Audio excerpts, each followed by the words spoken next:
অনেকেই আমাকে রিকোয়েস্ট করেছেন যে আমি যে পার্সোনাল কনসালটেশন করি তার একটা পুরো ভিডিও আপলোড করার জন্য।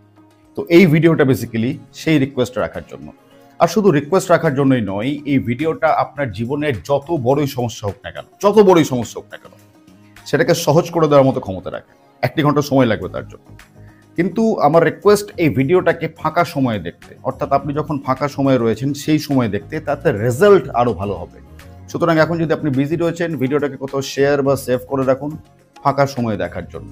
রাইট, দেখতে থাকুন। কোনো মানুষ নিজে কোনো কাজ করতে পারে না নয়, এটা ভুল ধারণা। সব মানুষ নিজের কাজ নিজেই করতে পারে, করতে চাই না, এটা হচ্ছে আসল জিনিস। এই জন্যই তো রবীন্দ্রনাথ এই গানটা গেয়েছিলেন, যদি তোর ডাক শুনে কেউ না আসে তবে একলা চলো রে। আপনি একটা জায়গায় নিজেকে আটকে দিচ্ছেন যে আমি এই পর্যন্ত গেলেই আমার কাজ শেষ, না, তারপরেও আরো কাজ রয়েছে। সেই জিনিস আপনাকে আঁকড়ে আষ্টা পৃষ্ঠে এমন ধরবে যে আপনার জীবন পুরো বরবাদ করে ছেড়ে দেবে একদম। সে যেই কোনো জিনিস হোক না কেন, তার হাতে সময় নেই, তো সে আসল সময়টাকে পুরোপুরি ব্যর্থ করে দিয়েছেন এই সমস্ত জিনিসগুলোর মধ্যে নিজেকে ব্যস্ত রেখে। বোঝাতে পারছি? এটাই হচ্ছে জীবনের মূল ধর্ম, আর কিছু না। যারা বুঝতে পারছেন না বা বুঝতে চাইছেন না, তাদের জন্য এই জিনিসটা এত টাফ যে বোঝানো সম্ভব নয়। কিন্তু যিনি বুঝতে পারছেন, তার কাছে এই জিনিসটা জলের মতো সহজ একদম। এই হচ্ছে যেন মধ্যে রিটায়ার লাইফের মতো, মানে আমি যেন নিজে শেষ হয়ে যাচ্ছি, নিজের মানে সব হারিয়ে যাচ্ছে। মানে সেই যে ভালো শেখা, আমার জীবনে যে উন্নতির যে জায়গাটা, সেটা যেন কোথায়। এটা কি আমার মানসিক সমস্যা? আমি বা এখানে নিজেকে মানিয়ে নিতে পারছি না? তো আমার সেখানে যদি চলে যাই, আমার তো স্ত্রী যাবে না সেখানে। তাই বললাম, তুমি যখন আমি কোর্ট থেকে কেস তুললাম, তখন তুমি বললে আমার স্বামীর সঙ্গে থাকতে চাই। তো এখন আমি কি করবো? আমার এইখানে হচ্ছে প্রশ্ন যে আমি কি চলে যাওয়া আমার উচিত, যে সেখানে যেহেতু আমি যেন কিছু ভালো কিছু পেতাম, মানে সবসময় একটা খুশি থাকতাম, কাজের মধ্যে খুশি, যে কাজ এখানে সেই জায়গাটা নেই, একদমই পাচ্ছি না। আপনার সমস্যাটা কোথায়, সমস্যাটা বোঝার জন্য আপনাকে একটু ভিতরে গিয়ে ভাবতে হবে। আমি যেগুলো বলছি এবার মন দিয়ে শুনুন। রাইট, ব্যাপারটা হচ্ছে এইটাই যে আমাদের প্রত্যেকের জীবন একটা যুদ্ধ। আপনার জীবনে আপনার কাছে একটা যুদ্ধ, আমার জীবন আমার কাছে একটা যুদ্ধ। যত মানুষ রয়েছে আমরা এই পৃথিবীতে, যত মানুষ রয়েছে তাদের প্রত্যেকের জীবন প্রত্যেকের কাছে একটা করে যুদ্ধ। জীবন মানেই হচ্ছে যুদ্ধ। এই জন্যে আমি সবসময় বলি যে মহাভারতকে বেশি প্রেফারেন্স দিতে। আমাদের ভারতীয় স্ক্রিপচার্সের মধ্যে একটা অন্যতম স্ক্রিপচার্স হচ্ছে মহাভারত। এই জন্য আমি বলি সবসময়, আমার ভিডিওগুলো যদি দেখে থাকবেন, ম্যাক্সিমাম সময় আমি বলে থাকি মহাভারতকে বেশি প্রেফারেন্স দিতে। তো এই যুদ্ধটাকে আমাদেরকে ঠিকঠাকভাবে বাঁচতে হবে। এবার 99% সময় আমরা প্রত্যেকেই যে ভুলটা করে বসি, সেটা হচ্ছে আমরা যুদ্ধটাকে ঠিকঠাকভাবে বেছে নিতে পারি না, যার জন্যে জীবন অটোমেটিকলি আমাদের সামনে একটা যুদ্ধ দাঁড় করিয়ে দেয়, একটা অটোমেটিক যুদ্ধ আমাদের সামনে দিয়ে দেয়, এবং সেই যুদ্ধেই আমরা কিন্তু ব্যস্ত হয়ে পড়ি। একটু ভালো করে দেখুন আপনার জীবনের দিকে। আপনি যদি তাকান, আপনি এতক্ষণ ধরে আমাকে যে বর্ণনাগুলো দিলেন আপনার জীবনের, সেখানে দেখুন আপনার জীবনের কীরকম যুদ্ধ চলছে। আপনি একজনকে বিয়ে করলেন, একটা মহিলাকে বিয়ে করলেন যিনি বর্তমানে আপনার স্ত্রী। কোনো কারণবশত উনি আপনার সঙ্গে থাকতে চান না। ওনার কি ব্যক্তিগত কারণ আমি জানতে চাইছি না, আপনিও বললেন আমি জানতেও চাইছি না। কোনো এক কারণবশত উনি আপনার সঙ্গে থাকতে চান না, উনি আপনার সঙ্গে খুশি নয়। ইন দ্য মিন টাইম আপনি একটা স্কুলে চাকরি করতেন নর্থ বেঙ্গলে, এখন রয়েছেন আপনি কলকাতায়, হাওড়াতে। সেখানে একটা স্কুলে চাকরি করছেন। আপনি বলছেন যে এই হাওড়াতে যে স্কুলে আপনি চাকরি করছেন, সেই চাকরি করে আপনি স্যাটিসফাইড নন। আপনি নর্থ বেঙ্গলে যে স্কুলে চাকরি করতেন সেই স্কুলে satisfied. In the mean time আপনি আবার ওখানে ফিরে যেতেও পারছেন না, তার কারণ বাড়িতে আপনার বৃদ্ধ বাবা মা রয়েছে। আপনি আমাকে এটাও জানালেন আপনার বাবার বয়স প্রায় 80 এবং আপনার মায়ের বয়স প্রায় 70-এর কাছাকাছি, এবং আপনার একটা ভালো বন্ধু আছে, এবং আপনার দিদি আছে, আর 2-1 আত্মীয় স্বজন আছে। এই হচ্ছে আপনার কাছের ব্যক্তি, এছাড়া আপনার কোনো কাছের ব্যক্তি নেই। এবার দেখুন আপনি কীরকমভাবে যুদ্ধের মধ্যে ডাইভার্ট হয়ে যাচ্ছেন। আপনার জীবনের আসল যুদ্ধ হওয়া উচিত ছিল আপনার স্যাটিসফ্যাকশন, আপনার খুশি। আমি এখানে আপনাকে স্বার্থপর হতে বলছি না, কিন্তু স্বার্থপর মানে অন্য জিনিস। মানে আপনি কাউরির ক্ষতি করে নিজের ভালো চাইছেন, সেইটাকে স্বার্থপরতা বলে। কিন্তু আপনি যদি নিজে ভালো থাকতে চান, সেখানে কিন্তু বিন্দুমাত্র কোনো স্বার্থপরতা নেই। রাইট, তো আপনি এই জায়গাটাতে ভুলটা করে ফেলছেন। আপনি আশেপাশে মানুষজনদেরকে, যাদেরকে আপনি নিজের কাছের মানুষ হিসাবে ভেবে নিয়েছেন, তাদের ভালো করার জন্য, তাদের ভালো চাওয়ার জন্য, তাদের আবেগ ইচ্ছা পূরণ করার জন্য আপনি নিজে স্যাক্রিফাইস করতে শুরু করে দিয়েছেন অলরেডি। এবং এখন আপনি জীবনের এমন একটা জায়গায় এসে পৌঁছেছেন, জীবনের একটা মধ্যবয়স্ক জায়গায়, যেখানে আপনার বয়স 45-46-এর কাছাকাছি বা 45-46, সেখানে আপনি নিজেই উপলব্ধি করতে পারছেন যে আপনি জীবনে আজ পর্যন্ত যা করেছেন সেইগুলো নিয়ে আপনি স্যাটিসফাইড হতে পারছেন না। এইটাই হচ্ছে জীবনের আসল উদ্দেশ্য। আপনারও জীবনের আসল উদ্দেশ্য, আমারও, আমাদের প্রত্যেকটা মানুষের জীবনের আসল উদ্দেশ্য হচ্ছে স্যাটিসফাইড থাকা, খুশি থাকা।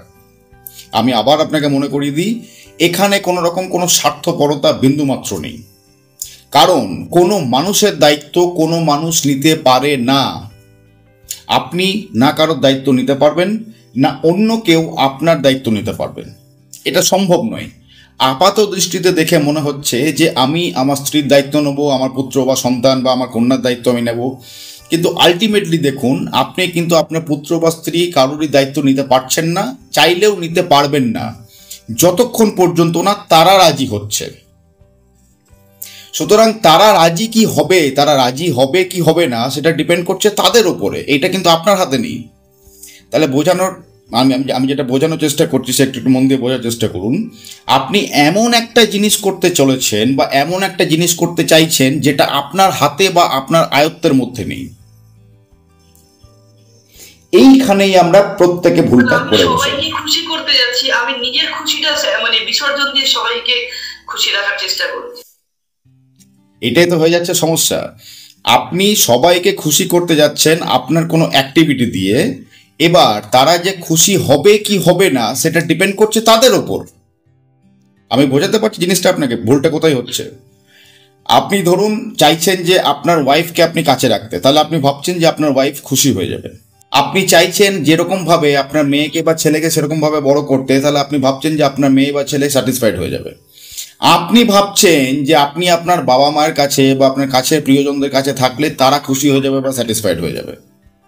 হবেই কি হবে না তার তো কোনো মানে নেই। অর্থাৎ কি বোঝাতে চাইছি আমি এখানে, আপনি এমন একটা জিনিসে হাত দিতে চলেছেন বা হাত দিচ্ছেন যার মানে কি বলবো, যার আসল চাবি কিন্তু আপনার হাতে নেই। আপনি এমন একটা তালা খোলার চেষ্টা করছেন যার চাবি আপনার হাতে নেই। তাহলে এখানে আপনার কি করণীয়?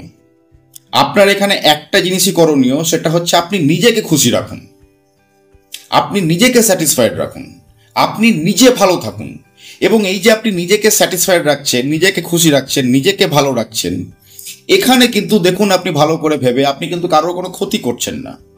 না আপনি আপনার বাবা মায়ের কোনো ক্ষতি করছেন, না আপনি আপনার কাছের মানুষদের কোনো ক্ষতি করছেন, না আপনি আপনার ওয়াইফের কোনো ক্ষতি করছেন, না আপনি আপনার সন্তান সন্ততিদের কোনো ক্ষতি করছেন। রাইট?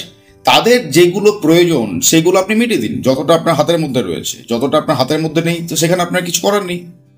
রাইট? তো আলটিমেটলি যেটা করতে হবে সেটা হচ্ছে নিজেকে খুশি রাখতে হবে। তার জন্য জীবনে একটা পারপাস দরকার, জীবনে একটা উদ্দেশ্য দরকার। যে উদ্দেশ্য আপনার জীবনে আছে, কিন্তু সেই উদ্দেশ্য থেকে আপনি ডাইভার্ট হয়ে যাচ্ছেন, এই সমস্ত সম্পর্কের যে টানাপোড়েনগুলো সেইগুলোর মধ্যে আপনি ফেঁসে গিয়ে জীবনের আসল উদ্দেশ্য থেকে আপনি ছিটকে যাচ্ছেন। আপনার জীবনের আসল উদ্দেশ্য কি? আপনি একজন শিক্ষক, আপনি একজন টিচার। রাইট? শিক্ষকের কাজ কি? শিক্ষকের কাজ হচ্ছে শিক্ষা দেওয়া, শিক্ষা দান করা। তো আপনি শিক্ষা দিচ্ছেন, শিক্ষা দান করতে চাইছেন, এবং আপনার মধ্যে সেই প্রবৃত্তিও রয়েছে যে আপনার শিক্ষার দ্বারা সমাজের মধ্যে যেন কিছু ভালো হয়, সমাজের কিছু যেন মঙ্গল হয়, দেশ রাষ্ট্র যেন একটু হলেও উন্নত হয়। আপনি এই কাজটা করে ভালো থাকতে পারবেন। তো আপনি এই কাজটা করতে পারছেন না, একটাই কারণ, সেটা হচ্ছে আপনার ব্যক্তিগত জীবন। সেখানে এমন কিছু সমস্যার সৃষ্টি ক্রিয়েট হয়েছে বা এমন কিছু সমস্যার সৃষ্টি হয়েছে যেগুলো আপনার হাতের মধ্যে নেই। আপনার বাবা, তার একটা আলাদা চিন্তা ভাবনা রয়েছে, তিনি তার মতো করে চিন্তা করবেন। আপনার মা, তার একটা আলাদা চিন্তা ভাবনা রয়েছে, তিনি একটা স্বয়ংসম্পূর্ণ মানুষ, তিনি তার মতো করে চিন্তা করবেন। আপনার ওয়াইফ, তিনি একজন স্বয়ংসম্পূর্ণ মানুষ, তিনি তার মতো করে চিন্তা করবেন। আপনি আপনার কন্যার কথা বলছেন, তিনি আস্তে আস্তে বড় হবেন, তো তিনি তার মতো করে চিন্তা করবেন। ঠিক যেরকম ভাবে আপনি আপনার মতো চিন্তা করছেন, আমি আমার মতো চিন্তা করছি। এই চিন্তা ভাবনার লেভেলটাকে উন্নত করার জন্যই আমাদের যেটা প্রয়োজন, যেটা আমি আমার ভিডিওতে বারবার বলি, সেটা হচ্ছে কনসিয়াসনেস। চেতনা দিয়ে ভাবতে হবে, আবেগ দিয়ে নয়। তো আমরা যদি চেতনা দিয়ে ভাবি, আবেগ দিয়ে কম ভাবি, বা আবেগকে যদি চেতনার আন্ডারে রাখি, তাহলে আমরা আমাদের ভাবনা চিন্তাটাকে সঠিক দিকে ডাইরেকশন দিতে পারবো। এবং যখন আমরা আমাদের চিন্তা ভাবনাটাকে সঠিক দিকে একটা ডাইরেকশন দিতে পারবো, তখনই আমাদের জীবনের এই সমস্ত সমস্যাগুলোর যে ক্রিয়েট হচ্ছে, অটোমেটিক যে সমস্যাগুলো আসছে, সেইগুলো থেকে আমরা ইজিলি বেরিয়ে যেতে পারবো এবং জীবনের আসল উদ্দেশ্যের দিকে মনোনিবেশ করতে পারবো। আমি যেটা বোঝাতে চাইছি আপনাকে, আপনি যেটা চাইছেন সেটা আপনি করতে পারবেন কি করতে পারবেন না সেটা ডিপেন্ড করছে সামনের ব্যক্তির উপর। আপনার পরিবারের মধ্যে, আপনার ব্যক্তিগত জীবনে আপনি যেটাই বা করতে চাইছেন, যা খুশি হোয়াট এভার ইট ইজ, সেটা ডিপেন্ড করছে সামনের ব্যক্তির উপর, সামনে কে দাঁড়িয়ে রয়েছে, আপনার উপরে নয় কিন্তু। অর্থাৎ আপনি এমন একটা জিনিসকে কন্ট্রোল করতে চাইছেন যেটা আপনার কন্ট্রোলের মধ্যে নেই। এতে কি হচ্ছে, আপনার সময় এবং আপনার এনার্জি দুটোই নষ্ট হচ্ছে, এবং ফল কি হচ্ছে, জিরো। নট অনলি জিরো, ফল মাইনাসে চলে যাচ্ছে। মাইনাসে কিরকম ভাবে চলে যাচ্ছে, আপনার জীবনের যে উদ্দেশ্য, আপনার জীবনের যে আসল কাজ, আপনি সেই দিকে মনোনিবেশ করতে পারছেন না, যার জন্য কি হচ্ছে, আপনি আনস্যাটিসফাইড হয়ে থাকছেন বা আপনি তৃপ্ততা পাচ্ছেন না জীবনে। সুতরাং এখানে আপনি কারোর কোনো ক্ষতি করছেন না। যদি আপনি কারো ক্ষতি করতেন তাহলে আমি আপনাকে অন্য কিছু কথা বলতাম, কিন্তু যেহেতু আপনি কোনো ক্ষতি করছেন না, আপনি চাইছেন যে নিজেকে স্যাটিসফাইড করতে, এর মধ্যে বিন্দুমাত্র কোনো অন্যায় নেই। রাইট? আমি বোঝাতে পারছি জিনিসটা কি বলতে চাইছি? হ্যাঁ, মানে এখানে একটু বলি যে আমার ওই বন্ধু বললাম, ও মানে এই একটু বেড়াতে যাব, ওর ব্যাংকে সার্ভিস করে, ও মানে সিঙ্গেল থাকে আমার বন্ধু, ওর নাম হচ্ছে সঞ্জয় মুখার্জি। তো ও দুজনে আমি মানে ওই ছুটির দিনে বলে চলো প্রিন্সেপ ঘাটে একটু ঘুরে আসি, কি আমরা এই বি গার্ডেনে যাই, বা ধরুন কোনো মন্দিরে গেলাম। কিন্তু আমার স্যাটিসফ্যাকশনটা কোথায় গিয়ে হয় জানেন, পার্সোনাল বলছি, স্টুডেন্টকে যখন স্কুলে পড়াই, যেখানে আলিপুরদুয়ারে যখন পড়াতাম, আমার মনে হয় ওটাই আমার খুশির জায়গা। মানে প্রতিটা মুহূর্তে মানে ওটাই আমাকে যেন সব থেকে বেশি খুশি, এনার্জেটিক রাখতো। বিভিন্ন মানুষের কাছে হয়তো খুশির সংজ্ঞা বিভিন্ন রকম, কেউ হয়তো খেয়ে সুখ পায়, কেউ ভালো হোটেলে গেলাম, পড়লাম, বেরোলাম, তাদের সুখ। আমার সুখ ওইখানে কি ছিল, যে আমি আরো ভালো পড়াবো, ভালো মানুষ করবো, সেটাতে আমার খুশি লাগলো। যে আজকে কি ভালো শেখালাম, সেটার মধ্যে আমি খুশি। অনেকে হয়তো বলতো, আচ্ছা তুমি 6টা ক্লাস করে এসো ডান্স করো। আর হলো আমি দেখে মনে হয় না যে আমি স্কুলে পড়াতে আসি, আমি জানি ওরাও পড়তে আসে, আমিও পড়তে আসি, আমি ওটার মধ্যেই খুশি থাকতাম। আমার মানে 6টা ক্লাস করার পরে যেটা হতো, হয়তো শারীরিক টায়ার্ডনেস হতো, কিন্তু মেন্টাল টায়ার্ডনেস কিছু ছিল না। কিছুক্ষণ হয়তো 8 ঘন্টা রেস্ট নিলাম, আবার এনার্জেটিক হয়ে যেতাম। সকালবেলা উঠে আমি ধরুন বাইরে কিছু টিউশন পড়াতাম প্রাইভেট, সকালবেলা উঠে আমি ব্রাশ করে বোর্ডে নতুন নতুন অঙ্ক লিখতাম। আর আমি কখনো স্কুলে গিয়ে বই নিয়ে পড়াতাম না, আমি নিজে নিজে অঙ্ক তৈরি করতাম। বাচ্চারাও কখনো বলতো না যে বই নিয়ে আসেন, স্যার আপনি অঙ্ক দিন। মানে আমি কিছু ইনোভেটিভ অঙ্ক তৈরি করতাম সকালবেলা উঠে, এবং বাচ্চারা যখন পড়তে আসতো আমি যে বোর্ডে অঙ্ক লিখে রাখতাম ওটা সলভ করবো। তো ওটার ওই যে সব অল টাইম ক্রিয়েট করবো, নতুন কিছু ক্রিয়েট করবো, ওটার মধ্যেই আমার খুশিটা ছিল। তো এই আমি বন্ধুর সময় তো বেড়াতে গেলাম, একবেলা গেছি, কিন্তু গিয়েও মনে হচ্ছে এটা আমাকে সুখ দেয়নি। মন্দিরে গেলাম, বেড়াতে গেছি, সেখানে কিন্তু আমি পুরো খুশি হইনি। সেই ঘুরে ফিরে আমার মনটা আছে, যদি কিছু ভালো কিছু স্টুডেন্ট তৈরি করতে পারতাম, স্কুলে পড়াতে পারতাম, তাহলে আমি ভালো কিছু করতে পারতাম। মানে আমি কি করলাম, আমি আজকে স্কুলে এসে টাকা তো নিয়ে যাচ্ছি, আমি কি দিলাম, আমি কি সত্যি আমার পুরোটা দিতে পেরেছি? নিজেকে প্রশ্ন, নিজের বিবেককে প্রশ্ন নেয়। ট্রু, একদম ট্রু। করতে হয়, ক্লাস করছি, করে চলে যাচ্ছি, এখানে এরকমটা মনে হচ্ছে। আর সেইটাই আমার খুব মানে কষ্ট হচ্ছে এখানে। দেখুন, ব্যাপারটা হচ্ছে, সমস্যাটা এটাই যে মানুষের স্বার্থ এত বেশি ছোট হয় যে সেটা কল্পনার বাইরে। এবং দুঃখের বিষয় হচ্ছে এটাই যে প্রত্যেকে আপনার মতো করে ভাবে না। আমরা মানুষরা এত বেশি ক্ষুদ্র হয়, আমাদের চিন্তা ভাবনাটা এত বেশি ক্ষুদ্র হয়, প্রত্যেকে আপনার মতো এত উদারভাবে চিন্তা করতে পারে না। যদি এত উদারভাবে মানুষ চিন্তা করতে পারতো, তাহলে আমি আপনাকে দাবা করে বলছি, আমি আপনাকে লিখে দিতে পর্যন্ত রাজি আছি যে কোনো মানুষের জীবনে কোনো সমস্যা থাকতো না, কোনোদিন কোনো দুঃখ কষ্ট আসতো না। মানুষ শুধুমাত্র নিজের স্বার্থের জন্য ভাবে। এই স্বার্থ সিদ্ধি করতে গিয়ে মানুষ এতটা নিচে চলে যায় যে সামনের মানুষটাকেও পর্যন্ত ব্যবহার করতে সে এক বিন্দু কাতরায় না। এটা কোনো কাছের মানুষ হতে পারে, এটা কোনো বন্ধু বান্ধব হতে পারে, এটা কোনো অপরিচিত ব্যক্তি হতে পারে। অপরিচিত ব্যক্তি হলে তাও ঠিক আছে, আমরা অ্যালার্ট থাকি, কিন্তু সমস্যা হয়ে যায় তখন যখন আমাদের কোনো আত্মীয় স্বজন বা বন্ধু বান্ধব বা কাছের কোনো ব্যক্তি যখন এই জিনিসগুলো করতে শুরু করে দেয়। রাইট? তো এই শুধু জাস্ট যতটুকু তার স্বার্থের প্রয়োজনে, মানে আমাকে সে ইউজ করার মতো। রাইট। তো ওই জন্যই আমি আপনাকে বারবার বলছি যে দেখুন, এখানে বিন্দুমাত্র কোনো অন্যায় নেই। আপনি একটা জীবনের মহৎ উদ্দেশ্য বেছেছেন, একটা মহৎ পারপাস বেছেছেন। এবার জীবন আপনাকে সবসময় এই পারপাস অ্যাচিভ করার জন্য আপনার সামনে পরীক্ষাগুলো দাঁড় করিয়ে দেবে। এটা হচ্ছে প্রকৃতির নিয়ম, এটা নেচারের নিয়ম। সবসময় নেচার বা সবসময় এই সুপ্রিম পাওয়ার যাই বলুন না কেন, সে সবসময় চেক করতে চায় যে আপনি ঠিক দিকে হাঁটছেন কি হাঁটছেন না, আপনি আদৌ নিজেকে ঠিক দিকে চালিত করতে পারছেন কি পারছেন না, রাইট? যখন আমরা আমাদের আবেগ দিয়ে ভাবনা চিন্তা শুরু করি, তখনই আমরা গিয়ে আটকে যাই এই সমস্ত সম্পর্ক, বন্ধু বান্ধব, এই সমস্ত ব্যাপারে। কিন্তু যখন আমরা নিজেদের আবেগ থেকে বেরিয়ে নিজেদের চেতনা দিয়ে ভাবতে শুরু করি, তখনই আমরা বুঝতে পারি যে এই সমস্ত জিনিসগুলো হচ্ছে টেম্পোরারি। আমি আমার জীবনের যে লক্ষ্যমাত্রা স্থির করে রেখেছি, আমি আমার জীবনের যে উদ্দেশ্যটা স্থির করে রেখেছি, সেইটাই একমাত্র পার্মানেন্ট, বাকি সমস্তগুলো টেম্পোরারি। কিছু মনে করবেন না, আমি আপনাকে একটা উদাহরণ দিয়ে বোঝাচ্ছি। আপনি বললেন যে আপনার বাবার বয়স 80। আপনিও কি আপনার জীবনের সমস্যাগুলো দূর করার জন্য এরকম পার্সোনাল কনসালটেশন নিতে চান? হোয়াটসঅ্যাপে যোগাযোগ করুন এই নাম্বারে। আমরা ভালো করেই জানি যে মানুষ সাধারণত কত বছর বাঁচে, 75, 80, 85 বছর পর্যন্তই বাঁচেন, তার বেশি বাঁচেন না। এটা বাস্তব সত্য, এখানে কিছু মনে করার কিছু নেই। কোনো মানুষই এই দুনিয়াতে সারা জীবন থাকবেন না। সুতরাং কিছু মনে করবেন না, এটা সত্যি কথাই। হয়তো আর কয়েক বছরের মধ্যে আপনার বাবা হয়তো পৃথিবী ছেড়ে, ইহলোক ছেড়ে পরলোকে গমন করবেন। প্রত্যেকেই করতে হবে, আপনাকেও করতে হবে, আমাকেও করতে হবে, সময় এলে প্রত্যেকেই করতে হবে। তো তখন আপনি কি করবেন? আপনি এখন বলছেন আপনি আপনার বাবা মায়ের জন্য নিজেকে আটকাতে মানে ওইখানে নিজের পারপাসে মনোনিবেশ করতে পারছেন না। তো এর পরবর্তীকালে যখন আপনার কাছের ব্যক্তিরা এক এক করে হারিয়ে যাবেন, তখন আপনি কি করবেন? তখন আপনার কাছে কি থাকবে? অর্থাৎ আমরা যে ব্যাংকে টাকা রাখি, আমরা যে ফিক্সড ডিপোজিট করি, সেটা কিসের জন্য? আমাদের ভবিষ্যতের জন্য। এতে অন্যায় নেই কিন্তু বিন্দুমাত্র, আমি আবার আপনাকে বলছি। তো আমার প্রশ্ন এইটাই যে তখন আপনি কি করবেন যখন সবাই আপনাকে ছেড়ে চলে যাবে এক এক করে? তখন আপনার কাছে কি থাকবে? এইটা কখনো ভেবেছি কি আমরা? এবং এইটা যদি কেউ ভাবছে, তার মধ্যে বিন্দুমাত্র কোনো অন্যায় নেই, বরং এটা ভাবা প্রত্যেকের প্রয়োজন। ঠিক এইরকমভাবেই ভেবেই মানুষ স্বাবলম্বী হতে পারে, কারোর ওপর ভরসা না করে। আমি ভরসা বলতে শুধুমাত্র ইকোনমিক্যাল দিক থেকে ভরসার কথা বলছি না, আমি মেন্টাল ভরসার কথাও বলছি, মানসিক ভরসার কথাও বলছি। মানুষ স্বয়ং সম্পূর্ণ তখনই হবে যখন সে মানসিকভাবে স্বয়ং সম্পূর্ণ, কারোর ওপর ভরসা না করে, এবং সে ইকোনমিক্যাল দিক থেকেও স্বয়ং সম্পূর্ণ, কারোর ওপর ভরসা না করে। তার মানে এটা নয় যে আমি কারোর সঙ্গে সম্পর্ক খারাপ করে দিচ্ছি বা আমি কারোর সঙ্গে সম্পর্ক ত্যাগ করে দিচ্ছি।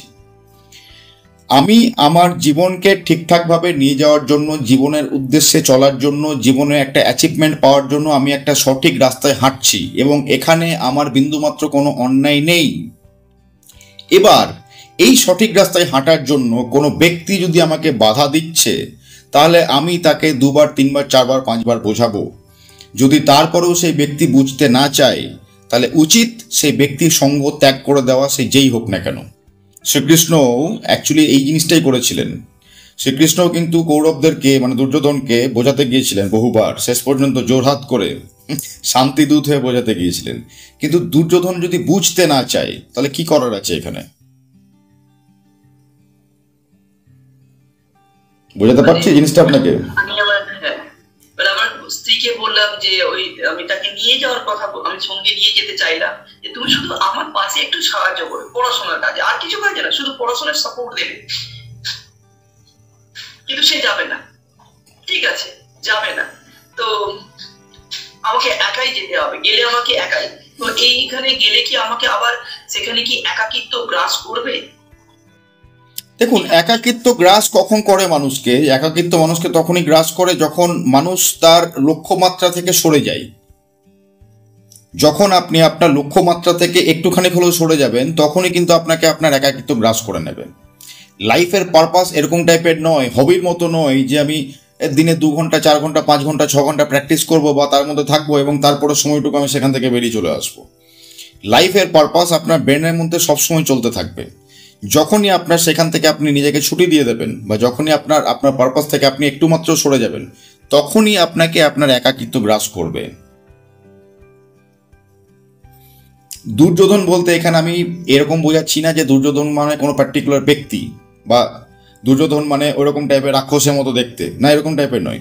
দুর্যোধন একটা সিম্বল, একটা চিহ্ন, রাইট, একটা প্রবৃত্তি। এই প্রবৃত্তি যে কোনো মানুষের মধ্যে থাকতে পারে। আমি যখন বলছি যে কোনো মানুষ, তার মানে যে কোনো মানুষ।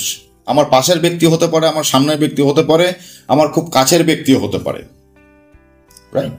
তো ওই পারপাস থেকে সরে গেলে চলবে না। শ্রীকৃষ্ণ অর্জুনকে এটাই শেখাচ্ছেন গীতাতে যে তুমি তোমার লক্ষ্যমাত্রায় স্থির রাখো। লক্ষ্যমাত্রা যখন স্থির থাকবে না, লক্ষ্যমাত্রা থেকে নজর যখন এদিক ওদিক সরে যাবে, তখনই কি হবে, আপনাকে আপনার একাকিত্ব সে গ্রাস করবে। মানে যখন আপনি আপনার লক্ষ্যমাত্রা থেকে নজর সরিয়ে দিলেন, তখনই আপনার ভিতরে যে আবেগ এবং ইমোশনস, যে হরমোনসগুলো রয়েছে, সেইগুলো অ্যাক্টিভেট হয়ে যাবে এবং সেইগুলো আপনাকে চেপে ধরবে, রাইট? তো আমরা একাকিত্ব কখন ফিল করি? যখন আমাদের মধ্যে ওই আবেগ, ওই ইমোশনস, ওই হরমোনসগুলো অ্যাক্টিভেট হয়ে যায়, তখনই আমাদের একাকিত্ব গ্রাস করে। কিন্তু আবেগ, ইমোশন এবং হরমোন তখন কিন্তু আপনাকে গ্রাস করতে পারবে না বা হোল্ড করতে পারবে না যখন আপনি কোনো কর্মে ব্যস্ত রয়েছেন। ধরুন আপনি কোথাও পৌঁছাবেন, কোথাও পৌঁছানোর জন্য আপনার লেট হয়ে গেছে, ট্রেন ধরতে হবে, আপনি দৌড়াচ্ছেন বা আপনি হয়তো স্পিডে বাইক চালিয়ে বা গাড়ি চালিয়ে স্টেশনের দিকে যাচ্ছেন বা বাসের মধ্যে যাচ্ছেন ট্রেন ধরার জন্য। সেই মুহূর্তে কি আপনাকে কোনো একাকিত্ব গ্রাস করে? করবে না। কেন করবে না? কারণ তখন আপনার লক্ষ্যমাত্রা স্থির। বোঝাতে পারছি? তো লক্ষ্যমাত্রা যখন স্থির থাকবে তখন আপনাকে একাকিত্ব গ্রাস করতে পারবে না। যখনই আপনি লক্ষ্যমাত্রা থেকে সরে যাবেন, তখনই আপনাকে আপনার একাকিত্ব ঘিরে ধরবে। এবার আপনি আপনার জীবনের একটু পিছন দিকে তাকিয়ে দেখুন, একটু অতীতে তাকিয়ে দেখুন, যতবার আপনাকে একাকিত্ব গ্রাস করেছে ততবার আপনি কিন্তু আপনার লক্ষ্যমাত্রা থেকে সরে গেছেন। এখানে একটু বলি, মানে সারাদিন ধরুন ওই মানে স্কুল পড়ানো সব ঠিক ছিল, কিন্তু at the end of the day, ধরুন রাত্রি 8টার পরে, তখন মনে হতো যেন কোথাও এই একাকিত্ব। যেহেতু আমি বললাম আমার কোনো বন্ধু ছিল না ওখানে, আমি মানে সারাটা দিন ওই একটাই ফোকাস, মানে স্কুল, স্টুডেন্ট ইমপ্রুভমেন্ট, ডেভেলপমেন্ট, এটাই, আর কিছু ছিল না। কিন্তু কোথাও যেন একটা সময় পরে হতো কি, রাত্রিবেলা 8টার পরে মনে হতো যেন যে যদি সবাই পরিবারের সঙ্গে একটু থাকতে, মানে কথা, মানে স্টুডেন্টরা যখন চলে, স্টুডেন্টরা তখন আছে, তখন কোনো একাকিত্ব নেই, কিন্তু খাওয়া দাওয়ার পরে তখন ওই সময়টা আসতো যে আমি একা একদম, মানে শরীর খারাপ হলে আমাকে কেউ দেখার নেই, যে আমি এরকম, মানে এক সময় এমন হচ্ছে শরীর খারাপ হয়, মানে কষ্ট হচ্ছে, গায়ে চাদরটা তুলে আমি গায়ে দেবো, এত শীত করছে, সেটুকু পাশে নেই কেউ দেওয়ার মতো। দেখুন এখানে আমি বুঝে গেছি। এবার এখানে একটা জিনিস আপনি ভালো করে মন দিয়ে ভেবে দেখুন, যখন আপনি বলছেন যে সারাদিন খাটাখাটনি করার পর, পরিশ্রম করার পর যখন আপনি সন্ধ্যেবেলা এসে পৌঁছাচ্ছেন ঘরের মধ্যে, তখনই আপনার একাকিত্ব গ্রাস করছে। দেখুন আপনি যে কথাগুলো ব্যবহার করলেন, সেই কথাগুলোর মধ্যে উত্তর রয়েছে। আমি একা, আমার কেউ নেই। এই যে আমি আর আমার, এইগুলোই তো অহংবোধ। এখানেই তো আপনার স্বার্থ জড়িয়ে রয়েছে ব্যক্তিগত। আমি একা, আমার কেউ নেই, আমাকে দেখার কেউ নেই, আমার শরীর খারাপ হলে আমাকে কে দেখবে, এই যে আমি ভাব, আমিত্ব ভাব, অহংবোধ, এই অহংবোধটাকেই তো বলে আমাদের ইমোশনস বলুন বা আবেগ বলুন বা হরমোন দ্বারা চালিত চিন্তা ভাবনা বলুন। এখান থেকে বেরিয়ে আসার জন্য কি করতে হবে? আপনাকে লক্ষ্যমাত্রায় স্থির রাখতে হবে, যেটা আমি আপনাকে বারবার বলছি। অর্থাৎ আপনি স্কুলে যে কাজগুলো করছেন, ছাত্রদেরকে পড়াচ্ছেন, ক্লাস নিচ্ছেন, ঠিক আছে, বাড়িতে যখন চলে এলেন, আগের দিন মানে নেক্সট দিন কি করবেন সেই প্ল্যানিংটা করছেন না কেন?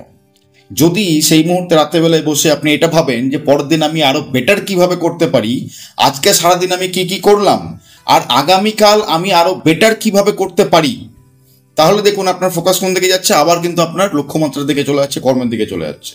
কিন্তু যখন আপনি এটা করছেন না, তখনই আমি, আমার, আমাকে চলে আসছে, অর্থাৎ আপনার মধ্যে অহংবোধ অ্যাক্টিভেট হয়ে যাচ্ছে, অর্থাৎ আপনার আবেগ অ্যাক্টিভেট হয়ে যাচ্ছে। এটাই হচ্ছে সমস্যা। এখানেই 99.99% মানুষ এখানেই ফেল করে যায়। বোঝাতে পারছি? সুতরাং এই জিনিসটাকে আপনাকে ক্লিয়ার করতে হবে। যখনই আপনি চিন্তা ভাবনা করছেন, তখনই আপনাকে একটা কোশ্চেন নিজেকে ট্রিগার করতে হবে, যে এটা আমি কি নিয়ে ভাবছি, এটা কি আমার লক্ষ্যমাত্রার দিকে আমাকে এগিয়ে দেবে, নাকি আমার ব্যক্তিগত স্বার্থ নিয়ে আমি চিন্তা করছি, কোনটা? যখনই আপনি ব্যক্তিগত স্বার্থের মধ্যে ঢুকে পড়বেন, তখনই আপনার জীবন অন্ধকার নেমে আসতে বাধ্য। এটাই হচ্ছে একটা মানুষ এবং একটা পশুর মধ্যে পার্থক্য। একটা পশু জীবনে কখনো উন্নতি করতে পারে না, কিন্তু একটা মানুষ জীবনে অনেক উন্নতি করতে পারে। কেন প্রশ্ন করেছেন কখনো? কারণ একটা পশু সারাক্ষণ সে নিজের কথা চিন্তা করে, আমি কি খেতে পাবো, আমি কখন খাবো, আমি কখন খাবার পাবো। দেখবেন একটা জায়গাতে যদি 4-5টা পশু থাকে এবং তাদের যদি একটা খাবার থাকে, ধরুন লিমিটেড খাবার রয়েছে, দেখবেন প্রত্যেকটা পশুই কিন্তু সেই খাবারটা খাওয়ার জন্য একে অপরের সঙ্গে মারামারি করতে শুরু করে দেয়। কেন? কারণ তাদের মধ্যে অহং ভাব রয়েছে, অহংবোধ রয়েছে, আমি খাবো, তুই খেতে পেলি কি পেলি না তাতে আমার ঘোড়ার ডিম, আমার কি যায় আছে, আমি খাবো, আমার পেট ভরা নিয়ে দরকার। সে এবার তাতে আমি ওই পশুকে কোনো দোষ দিতে পারবো না, বা ওই পশুকে দোষ দেওয়া উচিত নয়, কারণ ওই পশুর মধ্যে চেতনা নেই, তার মধ্যে শুধু অহম ভাব রয়েছে, সে শুধু হরমোন দ্বারা চালিত। এখানেই একটা মানুষ একটা পশুর থেকে উন্নত।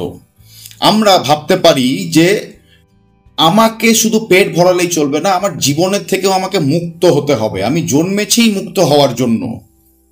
তাহলে মুক্ত যদি হতে হয়, তাহলে আমার মধ্যে যে অহম ভাব রয়েছে, অহম বোধ রয়েছে, যে ব্যক্তিগত চাওয়া পাওয়া রয়েছে, সেইগুলোর ঊর্ধ্বে যতক্ষণ আমি উঠতে পারবো ততক্ষণ আমি মুক্তই হতে পারবো না। আর যদি আমি মুক্ত হতে না পারি, তাহলে আমার জীবন বৃথা হয়ে গেল, রাইট? সুতরাং সারাদিনের মধ্যে যদি সন্ধ্যেবেলাতে বা রাত্রিবেলাতে কিছুক্ষণের জন্য আপনার এই চিন্তাভাবনা আসছে, আপনি সেখানে ফেল করে যাচ্ছেন। তখন আপনাকে এটা ভাবা প্রয়োজন যে আজকে সারাদিন আমি কি করলাম, আর আগামীকাল আমি এর থেকে আরো বেটার কিভাবে করতে পারি। যারা সাকসেসফুল সায়েন্টিস্ট, যারা জীবনে যারা মানে ব্যক্তিগত যারা মানে ব্যক্তি জীবনে যারা সায়েন্টিস্ট এবং যারা প্রতিষ্ঠিত, যেমন তাদের মধ্যে যদি আমি একজনের নাম করি, ধরুন আইনস্টাইনের যদি নাম করি, রাইট? তো এনারা কি করতেন, এনারা নিজের কাজের মধ্যে এতটা পরিমাণে ডুবে থাকতেন যে এনাদের ব্যক্তিগত জীবনে কি চলছে কোনো ধ্যান ধারণা নেই। সারাক্ষণ তার লক্ষ্যমাত্রা কিন্তু স্থির। যদি সায়েন্টিস্টের উদাহরণ নাও দিই, আমাদের যে স্বাধীনতা সংগ্রামীরা রয়েছেন, দেখুন তাদের ব্যক্তিগত জীবন নিয়ে ভাবার তাদের কাছে বিন্দুমাত্র সময় নেই। তারা তাদের লক্ষ্যমাত্রায় স্থির, এবং তার জন্য তারা মরে যেতে পর্যন্ত রাজি আছে, শহীদ পর্যন্ত তো রাজি আছে। আমাদের দেশের যে বীর জওয়ান, যারা সৈনিক, যারা বর্ডারে যুদ্ধ করছেন, তাদের নিজস্ব ব্যক্তিগত জীবন নিয়ে ভাবার বিন্দুমাত্র সময় নেই। যে মানুষ তার ব্যক্তিগত জীবন নিয়ে ভাবতে শুরু করবে, তার অধঃপতন নিশ্চিত। একবার এই ভুল দ্রৌপদীও করেছিলেন। পাণ্ডবদের যে স্ত্রী ছিলেন দ্রৌপদীও এই ভুল করেছিলেন। দ্রৌপদীর বস্ত্রহরণ করা হয়েছিল, এবং দ্রৌপদীর অন্যায়ভাবে বস্ত্রহরণ করা হয়েছিল, একদম ঠিক। অন্যায় হোক মানলাম, কিন্তু দ্রৌপদী সেখানে একটা প্রতিজ্ঞা করে ফেলেছিলেন। কি প্রতিজ্ঞা? যতক্ষণ পর্যন্ত না ওই দুঃশাসনের বুকে রক্ত দিয়ে তিনি চুল ধোবেন, ততক্ষণ পর্যন্ত তিনি চুল বাঁধবেন না। দ্রৌপদী যখন বস্ত্রহরণ করা হয়েছিল, তখন দ্রৌপদীর চুলের মুঠি ধরে হিড় করে টানতে টানতে নিয়ে আসা হয়েছিল, তাতে দ্রৌপদীর চুল খুলে গেছিল, এবং সেই দ্রৌপদীর চুল জীবনে আর কোনোদিন বাঁধেননি যতক্ষণ না পর্যন্ত দুঃশাসন বধ হয়েছিল। কি প্রতিজ্ঞা করেছিলেন? ওই দুঃশাসনের বুকে রক্ত দিয়ে যতক্ষণ না উনি চুল ধোবেন, ততক্ষণ পর্যন্ত ওই চুল তিনি বাঁধবেন না। শেষ পর্যন্ত দুঃশাসন বধ হলো, তার বুকের রক্ত ভীম হাতে করে নিয়ে গেল, দ্রৌপদীকে দিল, সেই রক্ত দিয়ে দ্রৌপদী চুল ধুলো, এবং তারপরে সে চুল বাঁধলো। এখানে দ্রৌপদী একটা ভুল করে ফেলেছিলেন, এবং এই ভুলের শিক্ষা শ্রীকৃষ্ণ দ্রৌপদীকে দিয়েছিলেন। দ্রৌপদী যখন এই প্রতিজ্ঞাটা করে ফেলেছিলেন, তখন দ্রৌপদী মাঝে মাঝে প্রায়ই রাগে গজগজ করে উঠতেন যে আমার পাঁচটা স্বামী, এত বলিষ্ঠ স্বামী, পাণ্ডব পৃথিবীর মধ্যে সর্বশ্রেষ্ঠ, কিন্তু তবুও আমার একটা সামান্য প্রতিজ্ঞা এই আমার 5 স্বামী মিলে পূরণ করতে পারছে না। এরা এতটাই অকৃতজ্ঞ এবং এরা এতটাই অকর্মণ্য। তো এতে কি হচ্ছে, দ্রৌপদীর মধ্যে রাগ সৃষ্টি হচ্ছে, এবং সেই রাগের জন্য দ্রৌপদী নিজেই নিজের অধঃপতন করছে। শ্রীকৃষ্ণ এখানে এসে দ্রৌপদীকে বোঝালেন যে তুমি প্রতিজ্ঞা নিয়েছো, খুব ভালো জিনিস, আমি আপত্তি জানাচ্ছি না, কিন্তু এই প্রতিজ্ঞাটাকে তুমি তোমার ব্যক্তিগত স্বার্থের জন্য ব্যবহার না করে এমন কোনো কাজে লাগাও যেখানে দেশ, সমাজ, রাষ্ট্রর উন্নতি হতে পারে। দ্রৌপদী বললেন সেটা কি করে সম্ভব? শ্রীকৃষ্ণ তখন দ্রৌপদীকে বোঝালেন যে তোমার এই যে প্রতিজ্ঞা তুমি নিয়ে ফেলেছো, এই প্রতিজ্ঞাটাকে দেখো এমনভাবে কীরকমভাবে ব্যবহার করা যায় যাতে অন্য কোনো মেয়ের জীবনে আর এইরকম সিচুয়েশন না আসে। তাহলে দেখো তোমার মধ্যে থেকে রাগ, ক্রোধ কমে যাবে, এই ব্যক্তিগত স্বার্থ কমে যাবে, অহংবোধ কমে যাবে, এবং তুমি আস্তে আস্তে উন্নত হয়ে যাবে, তোমার জীবন মুক্ত হয়ে যাবে। আর শেষ পর্যন্ত তাই হলো। তো যে কোনো জিনিস, সেটা কোনো প্রতিজ্ঞা হোক বা কোনো চাওয়া পাওয়া হোক, সেটা যদি কেন্দ্রবিন্দুতে আমি নিজেকে রাখি, তাহলে আমার অধঃপতন নিশ্চিত। কিন্তু সেটাকে আমি যদি ডাইভার্ট করে দিই সমাজের, দেশের উন্নতির স্বার্থে, তাহলে কিন্তু সমাজ, দেশ, রাষ্ট্রের উন্নতি হচ্ছে, মানব সমাজের উন্নতি হচ্ছে, এই জগতের উন্নতি হচ্ছে, প্রকৃতির উন্নতি হচ্ছে, তার মানেই আমার উন্নতি হচ্ছে। আর যখনই আমি আমার উন্নতির কথা চিন্তা করছি, তখন আমি এই দেশ, সমাজ, রাষ্ট্রের ক্ষতি করে দিচ্ছি, সমাজের ক্ষতি করে দিচ্ছি, প্রকৃতির ক্ষতি করে দিচ্ছি। আলটিমেটলি কি হচ্ছে? আমারও ক্ষতি হয়ে যাচ্ছে। অর্থাৎ নিজের ভালো চাওয়া মানে সবার ক্ষতি করা, নিজেরও ক্ষতি করা, এবং বাকিদের ভালো চাওয়া মানে তাদেরও ভালো করা, এবং ডাইরেক্টলি বা ইনডাইরেক্টলি ভাবে আমারও ভালো করা। অর্থাৎ রাত্রেবেলায় এসে যদি আপনার এরকম চিন্তাভাবনা মাথায় আসছে, তো এই চিন্তাভাবনাটাকে ডাইভার্ট করে দিন এই দিকে যে আমি আজকে সারাদিন কি করেছি এবং আগামীকাল এর থেকে আরো বেটার কিভাবে করতে পারি। তাহলে বাবা মাকে এখানে তাহলে মানে তাদের তো দেখাশোনার ব্যবস্থা করে আমার তাহলে বলছেন যে মানে যাওয়া উচিত, একদম যদি সুযোগ থাকে। একদম একদম আপনি যেখানে নিজেকে বেশি কমফোর্টেবল, এইখানে ধরুন যে কাজটা আমি ওইখানে করতে চাইছিলাম সেটা কি আমি এইখানে তৈরি করতে পারি? এখানেও তৈরি করতে পারেন, কোনো অসুবিধা নেই। এখানেও আপনি যদি সেরকম, এখানেও যদি এখানে সেরকম সুযোগ পাচ্ছেন তাহলে এখানেও তৈরি করতে পারেন। এখানে তৈরি করতে হলে আপনাকে তাহলে এটা উচিত, যদিও এটা ওখানে গেলেও কাজে লাগানো উচিত, এখানে থাকলেও কাজে লাগানো উচিত, সেটা হচ্ছে রেজাল্ট থেকে নিজেকে সরিয়ে রাখুন। এই যে আপনি বলছেন যে আমি ছাত্রদেরকে আরো বেটারভাবে তৈরি করতে চাই, আরো ভালো শিক্ষা দিতে চাই, আপনার কাজ হচ্ছে শিক্ষা দেওয়া। ছাত্ররা বেটার হবে কি হবে না সেটা তাদের উপর ডিপেন্ড করছে। অর্থাৎ আমি কি বলতে চাইছি আপনাকে, রেজাল্ট থেকে নিজের নজরটাকে সরিয়ে দিন, তাহলে দেখুন আপনি আরো বেটার কাজ করতে পারবেন। আপনি আপনার তরফ থেকে 100% দিন। এরপরে আপনি যাকে দিচ্ছেন, আপনার স্টুডেন্টদেরকে আপনি আপনার 100% দিচ্ছেন, আপনার ওই স্টুডেন্টরা সেই 100% ব্যবহার করতে পারবে কি পারবে না সেটা সেই স্টুডেন্টের উপরে ছেড়ে দিন। ওটা নিয়ে যদি আপনি ভাবতে শুরু করে দিন তাহলে কি হবে, আপনার মধ্যে রেজাল্ট ওরিয়েন্টেড চিন্তা ভাবনা চলে আসছে। অর্থাৎ আপনি কর্তা হয়েও অকর্তা হতে পারছেন না, আপনি ওই কর্মফলের সঙ্গে নিজেকে জড়িয়ে ফেলছেন। আর যখনই কর্মফলের সঙ্গে নিজেকে জড়িয়ে ফেলবেন তখনই আপনার কর্ম থেকে ফোকাস সরে যাবে। যেমন আমি আপনাকে, যেমন একটা উদাহরণ দিয়ে দিচ্ছি, যেমন আমি আপনাকে এখন বোঝাচ্ছি, আমি কিন্তু আমার 100% দিয়ে দিচ্ছি। এরপরে যদি আপনি এই জিনিসটাকে ক্যাচ করতে না পারেন সেখানে আমার কিন্তু কিছু করার নেই। এর পরিবর্তে যদি আমি টেন্সড হয়ে যাই যে আমি অমুক ব্যক্তিকে বোঝালাম এবং উনি তো বুঝতে পারলেন না, তাহলে কি হবে, আমি পরবর্তীকালে কোনো যখন ব্যক্তিকে বোঝাতে যাব তখন কিন্তু আমি তাকে আর 100% বোঝাতে পারবো না। আপনিও কি আপনার জীবনের সমস্যাগুলো দূর করার জন্য এরকম পার্সোনাল কনসালটেশন নিতে চান? হোয়াটসঅ্যাপে যোগাযোগ করুন এই নাম্বারে। অর্থাৎ আমি আমার কর্ম থেকে বিচ্যুত হয়ে গেলাম। তাহলে কেন কর্ম থেকে বিচ্যুত হয়ে গেলাম? কারণ আমি নিজেকে কর্মফলের মধ্যে জড়িয়ে দিলাম। বোঝাতে পারছি? সুতরাং এখানেও আপনি করতে পারেন, যে কোনো জায়গাতেই করতে পারেন। তাহলে নিজেকে কি করতে হবে, কর্মফল থেকে বিচ্যুত রাখুন। আপনি আপনার তরফ থেকে 100% দিয়ে দিলেন, এরপরে সেই ব্যক্তির চেতনার উপর ডিপেন্ড করছে আপনার ওই 100%টাকে সে নিতে পারছে কি পারছে না। ধরুন আপনি সবাইকে ঠিক করেছেন 10 কিলো করে চাল দেবেন, একটা এক্সাম্পল দিয়ে বোঝাচ্ছি। ধরুন আপনি ঠিক করেছেন প্রত্যেককে 10 কিলো করে চাল দেবেন। কেউ একটা ছোট্ট ব্যাগ নিয়ে এসছে, সেখানে 1 কিলোর বেশি চাল ঢুকবে না। আপনি তাকে 10 কিলো চাল কিভাবে দেবেন? অর্থাৎ যে রাইট, এটাই হচ্ছে ব্যাপার। আপনি চাইছেন প্রত্যেকে 10 কিলো করে চাল দিতে, কিন্তু আমি এখানে একটা ছোট ব্যাগ নিয়ে গেলাম যেখানে 2 কিলো বেশি চাল ঢুকবে না। আপনি আমাকে 10 কিলো চাল কিভাবে দেবেন বলে বোঝান, যতক্ষণ পর্যন্ত না আমি একটা বড় ব্যাগ নিয়ে আসছি।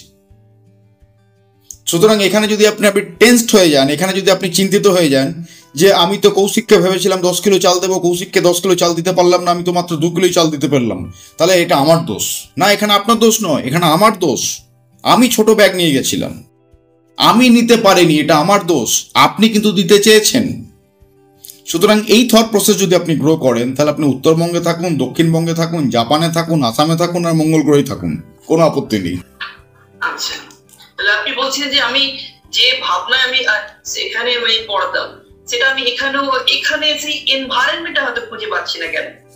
মানে আই মিন বলতে যে ওখানে মানুষের স্টুডেন্টরা অনেক ডিসিপ্লিন, তাদের মধ্যে সবসময় কিছু জানার, কিছু শেখার, অল টাইম মানে ডিস্টারবেন্স বললে। এখানে আমি বলছি আপনাকে, প্রথম দিন আমাদের এই সামার ভ্যাকেশন স্টার্ট হয়েছে, প্রথম দিনে একটি ছেলে এসে, আমি ক্লাসে পড়াচ্ছি, ও প্রথমে এরকম বসে একটা মেয়ের সঙ্গে বসে গল্প করতে, মানে নয়েজ করা, গল্প করা, এইরকম। মানে টিচার যে ক্লাসে আছে কিছু নেই, মানে এরা আমরা এখানে টাইম পাস করতে আসি, এখানে ওদের মেন্টালিটি এখানে টাইম পাস করতে আসি। আমাদের বাবার তো ব্যবসা আছে, এরপরেই আমরা তো মানে আমাদের ডেস্টিনেশন জানি যে 12 পাস করবো। এখানে তো আমি যেহেতু আমি মানে আইসিসি বোর্ডে আছি, প্রাইভেট স্কুল, তো ওরা জানে ওদের ডেস্টিনেশন কি, আমি 12 পাস করবো। সব কমার্স স্টুডেন্ট যেহেতু, মানে বাবার গিয়ে ব্যবসায় বসে পড়বো।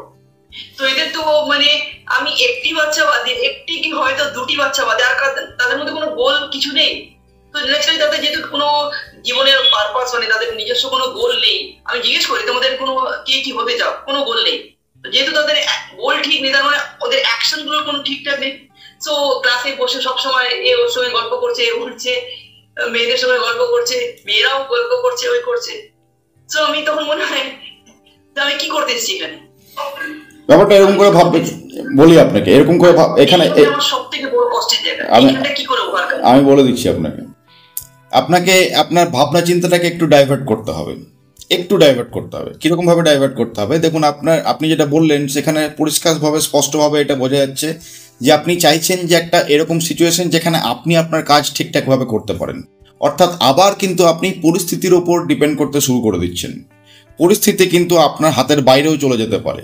আপনি কি নিজেকে নিজের হাতের বাইরে নিয়ে যেতে পারছেন, এইটা হচ্ছে ম্যাটার, রাইট? পরিস্থিতি খারাপ হতেই পারে, কিন্তু সেই পরিস্থিতির মধ্যে আপনি কি আপনার কাজ করতে পারছেন? ফোকাস থাকবে আপনার কাজের দিকে, পরিস্থিতির দিকে নয়। কিন্তু পরিস্থিতি খারাপ হতেই পারে, কিন্তু সেই পরিস্থিতির জন্য আপনার ভিতরের অবস্থানের যেন কোনো রকম পরিবর্তন না হয়, এইটা মাথায় রাখতে হবে। ফোকাস, আবার বলছি আপনাকে, কাজের দিকে ফোকাস, অবস্থার দিকে বা পরিবেশের দিকে বা পরিস্থিতির দিকে দিলে চলবে না। আপনি যে কাজের কথা বলছেন সেই কাজের কথা বলছেন, সমস্ত কাজের জন্য এটা প্রযোজ্য নয়। কিন্তু শুধুমাত্র পড়াশোনার জন্য আপনি যেহেতু টিচিং প্রফেশনের জন্য মধ্যে রয়েছেন সেই দিক থেকে বলছি।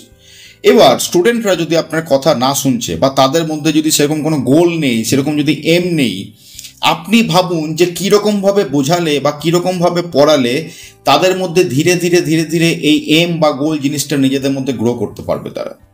এটা আপনাকে ভেবে চিন্তে বার করতে হবে। স্টুডেন্টস আপনি তাদের সঙ্গে মেলামেশা করছেন, আপনি জানেন যে তাদের মেন্টালিটি কেমন, তাদের থট প্রসেস কেমন, তাদের মাধ্যমে এই জিনিসগুলো ধীরে ধীরে গ্রো করতে হবে। এবং যে কোনো জিনিস কোনো একটা স্টুডেন্টকে শেখানোর সব থেকে বেস্ট প্রসেস হচ্ছে সেটা হচ্ছে স্টোরি টেলিং। তাদের সাবকনসিয়াস মাইন্ড নিয়ে আপনাকে খেলা করতে হবে। বারবার তাদেরকে এমন কোনো গল্প আপনি শোনান, প্রত্যেকবার আলাদা আলাদা গল্প শোনান, যেখানে তাদেরকে আপনি ইনডাইরেক্টলিভাবে এটাই বলতে চাইছেন যে একটা ছেলে ছিল বা একটা মেয়ে ছিল বা একটা স্টুডেন্ট ছিল যে ছোটবেলায় বেশি পড়াশোনা করতো না, তার বাবার প্রচুর টাকা পয়সা ছিল, সে ভেবেছিল সে হয়তো ঠিকঠাক জায়গায় জীবনে দাঁড়িয়ে যাবে, কিন্তু আজ সে ভিক্ষা করছে বা পাগল হয়ে গেছে বা মেন্টাল হসপিটালে রয়েছে বা তাকে সমাজে কেউ দেখে না বা সে জেলে চলে গেছে বা সে সুইসাইড করেছে বা তার জীবন শেষ হয়ে গেছে বা সে মারা গেছে কিছু একটা। অর্থাৎ আপনি কি করছেন? বারবার তার সাবকনসিয়াস মাইন্ডে হ্যামারিং করছেন। কি হ্যামারিং করছেন? যে এই জিনিসগুলো করলে জীবন ভালো দিকে যাবে না। আপনি যদি ডাইরেক্টলি তাদেরকে বোঝান এগুলো করো না, এগুলো করা উচিত নয়, এতে জীবনের অমঙ্গল হয়, এতে জীবনের ক্ষতি হয়, তারা আপনার কথা শুনবে না। কারণ আপনি তাদের কনসিয়াস মাইন্ড নিয়ে কথা বলছেন। আপনি যে কথাগুলো বলছেন সেই কথাগুলো তাদের কনসিয়াস মাইন্ডে যাচ্ছে এবং এর মধ্যে কোনো স্টোরি টেলিং নেই। যখনই আপনি কোনো স্টোরি টেলিং করবেন, কোনো গল্প বলবেন এবং সেটা শিক্ষামূলক গল্প হবে, সেই গল্পটা কি হবে? তাদের সাবকনসিয়াস মাইন্ডে ঢুকে যাবে। এবং যখন কোনো চিন্তাভাবনা তাদের সাবকনসিয়াস মাইন্ডে ঢুকে যাবে, তখন তারা ক্লাসের বাইরে গিয়েও সেই সমস্ত জিনিসগুলো নিয়ে তাদের চিন্তা করবে না, তবুও তাদের মধ্যে চিন্তা চলে আসবে, কারণ সেই জিনিসটা তাদের সাবকনসিয়াস মাইন্ডে রয়েছে। দৃষ্টির অগোচরে জিনিসটাকে পাঠিয়ে দেওয়া বলে এটাকে। তো তখন যারা 24 ঘন্টা ওই সমস্ত স্টুডেন্টরা যখন এই সমস্ত জিনিসগুলো নিয়ে চিন্তা করতে শুরু করবে, আপনি ধীরে ধীরে ধীরে ধীরে ধীরে ধীরে ধীরে ধীরে দেখবেন উন্নত হচ্ছে, ধীরে ধীরে ধীরে ধীরে আপনি তাদের মধ্যে উন্নতি দেখতে পাবেন। সো স্টোরি টেলিং স্টার্ট করুন। তাহলে যদি স্টুডেন্টসদেরকে আপনি কন্ট্রোল করতে পারছেন না, তাহলে তাদের মধ্যে একটা এরকম চিন্তাভাবনা গ্রো করুন। ক্লাসের মধ্যে প্রত্যেকটা ক্লাসে বা হয়তো প্রত্যেক অল্টারনেট ক্লাসে বা হয়তো সপ্তাহে একটা কি দুটো ক্লাসে আপনি বেসিক্যালি তাদেরকে ফোকাস করুন এই স্টোরি টেলিংয়ের দিকে। আপনি অঙ্ক করাচ্ছেন, অঙ্কের মাঝে মাঝে মাঝে মাঝে এরকম ছোটো ছোটো ছোটো ছোটো দু একটা গল্প, যেখানে তার শিক্ষামূলক গল্প এবং এই গল্পের একটাই জিনিসই ফোকাস থাকবে, সেটা হচ্ছে যে জীবনে যদি এম না থাকে, জীবনে যদি কোনো গোল না থাকে, জীবনে যদি কোনো মোটো না থাকে, তাহলে সে যে যতই বড়লোক বাপের বাচ্চা হোক না কেন বা তার বাবা বা তার পরিবার যতই বড়লোক হোক না কেন, আলটিমেটলি সে জীবনে স্যাটিসফাইড হতে পারবে না। হ্যাঁ, হয়তো টাকা পয়সা প্রচুর থাকবে, হয়তো টাকা পয়সা গদিতে শুয়ে থাকবে, কিন্তু সেই টাকা পয়সা গদিতে শুয়েও তাকে কাঁদতে হবে। এরকম টাইপের প্রচুর গল্প রয়েছে। এই গল্পগুলো তাদেরকে স্টোরি টেলিংয়ের মাধ্যমে বলার চেষ্টা করুন। দরকার হলে আপনার জীবনে যদি কোনো রিয়েল লাইফ এক্সপিরিয়েন্স থাকে, সেই রিয়েল লাইফ এক্সপিরিয়েন্স শেয়ার করুন, তাহলে আরও বেটার হবে জিনিসটা, রাইট? তো ডিরেক্টলিভাবে আপনি যদি তাদেরকে বলেন, তারা শুনবে না। কিন্তু তাদের সাবকনসিয়াস মাইন্ড নিয়ে যদি আপনি খেলা করতে পারেন, যেরকমভাবে আপনাকে বোঝাচ্ছি, তাহলে কিন্তু ধীরে ধীরে ধীরে ধীরে উন্নতি সম্ভব। এরকমভাবে আমি প্রচুর করেছি। আমি যখন ক্লাস করাতাম, আমি যখন মানে একটা ইনস্টিটিউটে আমি যখন পড়াতাম, তখন এরকম বাচ্চাদের মধ্যে বা এরকম স্টুডেন্টস, আমি তো বড় স্টুডেন্টসদের নিয়ে ডিল করতাম বেসিক্যালি। আমার তো যারা থাকতো তারা বেসিক্যালি হচ্ছে আপনার চাকরি করছে অলরেডি, কারণ আমি কোনো টিচার ছিলাম না, আমি একজন ট্রেনার ছিলাম। তো তারা চাকরি করছে অলরেডি, সার্ভিস রাইফেল রয়েছে, তাদের ব্রেন নিয়ে আমাকে খেলা করতে হতো, ভাবুন। তো এরকমভাবে তাদের সাবকনসিয়াস মাইন্ডের মধ্যে ঢোকার চেষ্টা করুন, তখন দেখবেন আপনি রেজাল্ট পাবেন। কনসিয়াস মাইন্ডের মধ্যে ঢোকার চেষ্টা করলে আপনি রেজাল্ট পাবেন না। আরেকটা স্যার, আর আমার এই ওয়াইফের যে জায়গাটা, আমার প্রাইভেট লাইফ সব দিয়ে এটা তো ডিস্টার্ব হয়ে আছে। আমি চাইছি সে তার মতো চলুক, তার মতো করেই চলুক, কিন্তু সে ওই যে মাঝে মধ্যেই মানে এসে ডিস্টারবেন্স করছে। এই জায়গাটাকে ওর সঙ্গে কি বসে একটা পরিষ্কার পরিচ্ছন্ন কি, যে তুমি চাইলে যদি থাকার ইচ্ছা হয় ভালোভাবে থাকো, আর নাহলে তুমি যেভাবে চাও তুমি তোমার লাইফ লিড করো, আমার সঙ্গে মানে এই জায়গাটা আমি পুরো ঘেটে আছে। তাকে চাইছি যে সে তার মতো নয় চলুক আমার, কিন্তু সে তাও করবে না। এই জায়গাটা আমি কিভাবে মানে বেরিয়ে আসবো? দেখুন, সম্পর্কের মধ্যে টানাপোড়েন যদি কোনো মানুষের জীবনে থাকে এবং সেই মানুষ যদি সেই টানাপোড়েনের মধ্যে ফেঁসে যায়, তাহলে তার জীবনের কোনোদিন কোনো উন্নতি সম্ভব নয়। এটা মানে একদম মানে আমার কি মানে কেরিয়ার থেকে একদম স্পয়েল একদম। ওটাই আপনাকে বলছি যে সম্পর্কে টানাপোড়েনের মধ্যে যদি কোনো মানুষ, কোনো ব্যক্তি ফেঁসে যায়, তাহলে তার জীবনের উন্নতি কোনোদিনই সম্ভব নয়। তো এখানে কি করতে হবে? এখানে ওই যে জিনিসটা আমি বারবার বলি, যে তাকে সামনাসামনি বসে 2-3 বার বোঝানোর চেষ্টা করুন, ভালোভাবে বোঝানোর চেষ্টা করুন, দরকার হলে তাকে জোরহাত করে বোঝানোর চেষ্টা করুন, এবং তারপরেও সে যদি বুঝতে না চায়, তাকে তার মতো করে ছেড়ে দিন। তার কোনো অ্যাক্টিভিটিতে আপনি নজর দেবেন না। সে হয়তো আপনাকে ডিভোর্স দিতে চাইছে না, আপনি হয়তো চাইছেন তাকে ডিভোর্স দিয়ে দিতে, যে ঠিক আছে বাবা, তুমি তোমার মতো করে থাকো, চলো সম্পর্ক ত্যাগ করো, তুমি তোমার মতো করে থাকো, আমি আমার মতো করে থাকছি। কিন্তু সেখানেও হয়তো সে আপনাকে ডিভোর্স দিচ্ছে না। তাকে ব্রেন থেকে বার করে দিন, তাকে ব্রেন থেকে বার করে দিন। যেমন এখানে একটা ঘড়ি রয়েছে, এই যে আমার হাতে একটা ঘড়ি রয়েছে, একটা রিস্ট ওয়াচ, রাইট? তো এই ঘড়িটা আমার কাছে রয়েছে, এই ঘড়িটা যদি আমার মধ্যে সমস্যা ক্রিয়েট করছে, তাহলে আমি ঘড়িটাকে পরবো না। কিন্তু আমি ঘড়িটাকে ফেলে দিতেও পারছি না, কোনো কারণবশত হয়তো ঘড়িটাকে ফেলে দিতে পারছি না। তাহলে কি করতে হবে? ঘড়িটাকে আমার ব্রেন থেকে বার করে দিতে হবে। ঘড়িটার মতো পড়ে থাকা, আমি আমার মতো রয়েছি। অর্থাৎ এটা আপনি মানুষ নিয়ে বলছেন, আপনার ওয়াইফকে নিয়ে বলছেন। তো আপনার ওয়াইফ যদি এখানে আপনাকে ডিভোর্স দিতে রাজি নন, তাহলে ঠিক আছে, কোনো অসুবিধা নেই, তুমি তোমার মতো থাকো, আমি আমার মতো থাকি। ধরে নিন আপনার ফ্যামিলির একটা মেম্বার, বা কিছুই ধরার প্রয়োজন নেই, সে তো বলছেন আপনার বাড়িতে থাকেও না, সে তার বাড়িতে পড়ে থাকে, মাঝে মাঝে আসে, আপনার সঙ্গে ঝামেলা করে নিয়ে আবার চলে যায়। হ্যাঁ, তো ঠিক আছে, কোনো অসুবিধা নেই, কোনো অসুবিধা নেই। সে এলো, তার কথাবার্তা, তার যা যেগুলো বলার সেগুলো সে বললো এবং সে চলে গেল। কি যায় আসে এতে আপনার? আপনি আমাকে বলুন, এতে আপনার কি যায় আসে? যদি তার কথাগুলো আপনি আপনার ব্রেনের মধ্যে না ঢোকাচ্ছেন, অ্যাক্সেস না দিচ্ছেন, তাহলে সে আপনাকে ABCD XYZ হাবি জাবি যা খুশি বলুক, আপনার কি যায় আসে আমাকে বলে বোঝেন? কিছুই যায় আসছে না, রাইট? সে এলো আপনার বাড়িতে, আপনি বলছেন আপনার বাড়িতে থাকেন না, রাইট? তো মাঝে মাঝে আসে, এলো, ধরুন 3 মাস পর এলো, 1 মাস পর এলো, 2 মাস পর এলো, বা 2 সপ্তাহ পর এলো, যখনই বা এলো, আপনাকে কিছু বললো এবং সে চলে গেল। আপনি তার কথাগুলো ব্রেনের মধ্যে নিলেন না। এবার আপনি আমাকে বলে বোঝান, এখানে আপনার ক্ষতিটা কি হচ্ছে? এবার আমার বাবা মাও সেটা মেনে নিতে পারছে না, এটা কি আপনি আবার কিন্তু আমি বোঝাতে পারছি, যেখান থেকে ভিডিওটা শুরু করেছিলাম। আমি না সেটাকে অ্যাকসেপ্ট করে নিচ্ছি, কিন্তু বাবা মা সেটাকে টলারেট করতে পারছে না। ওই যে বললাম, আপনি আপনার বাবা মার ব্রেন কন্ট্রোল করতে পারবেন না। আপনি বাবা মার কেন, আপনি কোনো মানুষেরই ব্রেন কন্ট্রোল করতে পারবেন না। সে কীরকমভাবে জিনিসটাকে নেবে সেটা তার ব্যক্তিগত ব্যাপার। আপনি তাকে 2-3 বার বোঝাতে পারেন, যদি বোঝে তাহলে ভালো, নাহলে নিজেকে সেই কর্মফল থেকে মুক্ত করে দিন।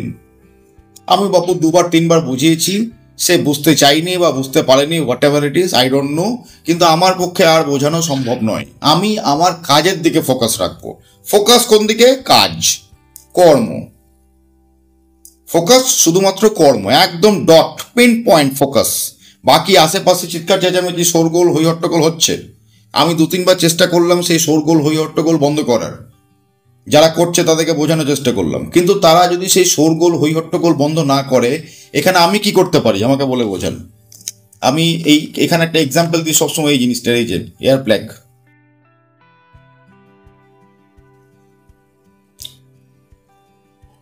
আপনি বলেছেন, আমি সেটা মানে ফলো করেছি।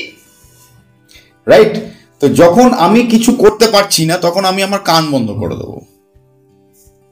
ঢুকছে কোন দিকে? এই শোরগোল, চিৎকার চেঁচামেচি, হৈহট্টগোল, এই ঝগড়াঝাটি কোন দিক দিয়ে ঢুকছে? আপনার ব্রেনের মধ্যে ঢুকছে তো এই জিনিসগুলো কোন দিক দিয়ে ঢুকছে? কান দিয়ে। আপনি কানটাকেই বন্ধ করে দেবো, যা, মেটে গেল সমস্যা। বোঝাতে পারছি? আমি তাকে 2বার 3বার 4বার 5বার বোঝালাম, আমার যতটা ক্ষমতা রয়েছে ততবার বোঝালাম, তার বাইরে গিয়েও 1-2বার বোঝালাম। এরপরেও যদি কন্ট্রোল না হয় তাহলে আমি আমার কান বন্ধ করে দেবো, নিয়ে আমার ফোকাস থাকবে কোন দিকে? আমার কাজের দিকে। That's it. এরপরে যখন আপনার এবার ব্যাপার কি হচ্ছে, আপনাকে এখানে একটা লজিক বুঝতে হবে। এরা বারবার এসে আপনার জীবনে সমস্যা ক্রিয়েট করছে, তার কারণ আপনি এদের ফোকাস দিচ্ছেন সেই জন্য, আপনি এদেরকে পাত্তা দিচ্ছেন সেই জন্য। আপনার ওয়াইফ এই যে আপনাকে বলছেন 2-3 মাস পর পর বা মাঝে মাঝে এসে আপনার বাড়িতে ঝামেলা করে চলে যাচ্ছে, কেন করছে? তার কারণ প্রত্যেকবার আপনি তাকে পাত্তা দিচ্ছেন সেই জন্য। সে যখন পরপর 2বার 3বার নোটিস করবে যে আপনার উপরে কোনো এফেক্টই পড়ছে না, সে আশাই বন্ধ করে দেবে। আপনি কোনো একটা কাজ করছেন, কোনো একটা কিছু করতে চাইছেন, সেখান থেকে যদি কোনো এফেক্ট না পাচ্ছেন আপনি, রাইট, তো আপনি সেখানে যাওয়াই বন্ধ করে দেবেন, সেই কাজটা করাই বন্ধ করে দেবেন। এটাই তো মানুষের বেসিক নেচার। তো আপনার ওয়াইফ যদি 2-3বার দেখে, এরকম নোটিস করে যে আমি তো গেলাম, ঝামেলা করলাম, ঝগড়া করলাম, অনেক কিছু করলাম, কিন্তু তার উপরে তো কোনো এফেক্টই পড়লো না, তো সে আশাই বন্ধ করে দেবে। বুঝতে পারছি? আর একটা প্রশ্ন প্লিজ। আপনিও কি আপনার জীবনের সমস্যাগুলো দূর করার জন্য এরকম পার্সোনাল কনসালটেশন নিতে চান? হোয়াটসঅ্যাপে যোগাযোগ করুন এই নাম্বারে। মানে যে তুমি আমার ওয়াইফ, তো এই যে প্রত্যাশা তার থেকে, মানে প্রত্যাশা বলতে কি, মানে আমি বলছি ধরুন আমি এই আমার যে কাজ, আমি একটা অঙ্ক মানে ক্রিয়েট করলাম, তাকে বলা যে তুমি একটু যে মানে পিএম দাও, মানে ওটাকে রেকর্ড করো, হয়তো মানে ব্রেনে যখন যে জিনিসগুলো আছে, তো এই যে তার থেকে প্রত্যাশা যে জায়গাটা ছিল, এইটার জন্য কষ্ট হয়, এইটা আমি কি করে দূর করে দেবো? এটা জন্য ধরুন আপনি যে আপনার প্রফেশনে আছেন, সেখানে তো আপনি সব কাজ একা করতে হয়। ধরুন কোনো স্ক্রিপ্ট ভাবলেন, সেটাকেও রেকর্ড, লেখা, নোট করা, কম্পিউটারে টাইপ করাই করা, তো আমাদের এই টিচিং প্রফেশন এগুলো থাকে। তো এই জায়গাগুলো যে তার থেকে কোনো আশা, এই আশাটাকে কি করে, যে যেগুলো সব কাজ তো মানুষ একা পারে না, কোনো কোনো কোনো সময় মনে হয় যেটা আমাকে একটু কেউ হেল্প করে দিলে ভালো হয়, এই প্রত্যাশাটা কি করে দূর করে দেবো? আপনাকে রিয়েলিটিটা অ্যাকসেপ্ট করতে হবে। যতক্ষণ পর্যন্ত আপনি বাস্তবটাকে অ্যাকসেপ্ট করবেন ততক্ষণ পর্যন্ত আপনার ভেতর থেকে প্রত্যাশাটা যাবে না। বাস্তব, এই যে আপনি বলছেন যে কোনো মানুষ নিজে কোনো কাজ করতে পারে না, এটা ভুল ধারণা। কোনো মানুষ নিজে কোনো কাজ করতে, রাইট, কোনো মানুষ নিজে কোনো কাজ করতে পারে না নয়, এটা ভুল ধারণা। সব মানুষ নিজের কাজ নিজেই করতে পারে, করতে চাই না, এটা হচ্ছে আসল জিনিস। কেন করতে চাই না? কারণ আমরা সেরকমভাবে অভ্যস্ত। যেমন আমাকে এক্সাম্পল দিচ্ছি, আমারই এক্সাম্পল আপনাকে দিচ্ছি। আমি যে ভিডিওগুলো বানাই ইউটিউবে, সেগুলো আমি নিজেই এডিট করি, অন্য কেউ এডিট করে দেয় না। কিন্তু যদি আমি আমার অভ্যেস খারাপ করে ফেলি, আমি কাউকে রেখে দিলাম, সে আমার ভিডিওগুলো এডিট করে দিচ্ছে, এবং কিছুদিন পর সে যদি তার সময় না দিচ্ছে আমাকে, এবং আমার ভিডিওগুলো এডিট করে না দিচ্ছে, তখন কিন্তু আমার জীবনের সমস্যা ক্রিয়েট হয়ে গেল। তাহলে এই যে আমি যে গেঞ্জিটা পরে রয়েছি, এই গেঞ্জিটা আমি পরে রয়েছি, আমি নোংরা করেছি, দায়িত্ব আমারই পরিষ্কার করার, আমারই কাচার। কিন্তু আমার বাড়িতে যদি কোনো ব্যক্তি থাকেন যিনি আমার এই জামা কাপড়গুলো কেচে দিচ্ছেন, এবং 2 দিন পর তিনি যদি কাচা বন্ধ করে দেন, বাড়ির যে কোনো ব্যক্তি হোক না কেন, তখনই কিন্তু আমার জীবনের সমস্যার সৃষ্টি হবে। অর্থাৎ এটা ভুল ধারণা যে কোনো মানুষ নিজে কাজ করতে পারে না। আসলে আমরা এমন একটা পরিস্থিতির সৃষ্টি করেছি, বা এমনভাবে নিজেদের অভ্যাসগুলোকে ডেভেলপ করেছি যে আমাদের মনে হয় যে কোনো মানুষ নিজে কাজ করতে পারেন না। মনে হয় কি যে তাহলে আমি তো আরো অনেক কিছু বেশি করতে পারতাম। ধরুন একটা কোর্টে যখন জজ রায় দেন, সেই জজ তো পাশে কম্পিউটারে টাইপ করেন কি কি রায় মানে বলছেন উনি, নেক্সট কবে কি ডেট দেবে, আর একটা লোক বসে থাকে। সো আমি কি বোঝাতে পারছি? আমি বুঝতে পেরেছি। নিজেই বলছেন, নিজেই কম্পিউটারে টাইপ করছেন, নিজেই আবার এই কেসের নেক্সট কবে ডেট হবে কি নিজেই মানে রেকর্ড করে নিচ্ছেন। এই সব কাজ নিজে একা পারেন না। না নিজে, তার জন্য সেটা ওই জিনিসটা হয়ে গেল প্রফেশনাল জিনিস। আপনি ব্যক্তিগত জীবনের কথা বলছেন, ওটা প্রফেশনাল হয়ে গেল, রাইট? যে ব্যক্তি টাইপ করছেন কোর্টে, একজন জজ কোর্টে রায় দিচ্ছেন, ওটা ওনার জব। যিনি টাইপ করছেন সেটা তার জব। এখানে জব ডিভাইড করা রয়েছে এবং এটা প্রফেশনাল জায়গা, এখানে কোনো পার্সোনাল জায়গা নয়। পার্সোনাল তো আমাদের বাড়ির জায়গা, এই বিছানাটা বাবা পরিষ্কার করে দিল, বা জামা কাপড় মা কেচে দিল, বা বাড়িতে কেউ রান্না করে দিল আমার জন্যে, রাইট? তো এই জিনিসগুলো কি করে হচ্ছে? কারণ আমরা ছোট থেকে এরকমভাবে অভ্যস্ত হয়ে রয়েছি। সো এইটাই আপনাকে বোঝানোর চেষ্টা করছি যে মানুষ সবসময় যে অর্থনৈতিকভাবে কারোর উপর ডিপেন্ডেন্ট হয়ে পড়ে তা নয়, মানসিক দিক থেকে কিন্তু মানুষ অনেক সময় অন্যান্য মানুষের ওপর বা পরিবারের বিভিন্ন মানুষের ওপর ডিপেন্ডেন্ট হয়ে পড়ে। স্বাবলম্বী মানে এটা নয় যে শুধু আমার পকেটে টাকা রয়েছে। স্বাবলম্বী মানে এটাই যে আমি আমার জীবনে একা চলতে পারছি কিনা। আমি এটা বলছি না যে প্রত্যেক মানুষকে জীবনে একা চলতে হবে, কিন্তু যার সঙ্গে চলছি সেই ব্যক্তি যদি আমার জীবনে সমস্যার সৃষ্টি করে, তার থেকে তো বেটার একা চলা, রাইট? আমি বুঝতে পারছি আমার সঙ্গে যিনি রয়েছেন তিনি যদি আমার চলার পথে পাথেয় হয়ে দাঁড়াচ্ছেন, বন্ধু হয়ে দাঁড়াচ্ছেন, আমাকে এগিয়ে যেতে নিতে সাহায্য করছেন, তাহলে সেটা খুব ভালো।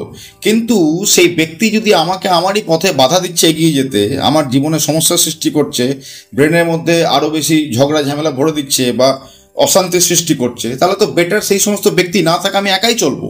এই জন্যই তো রবীন্দ্রনাথ এই গানটা গেয়েছিলেন, যদি তোর ডাক শুনে কেউ না আসে তবে একলা চলো রে।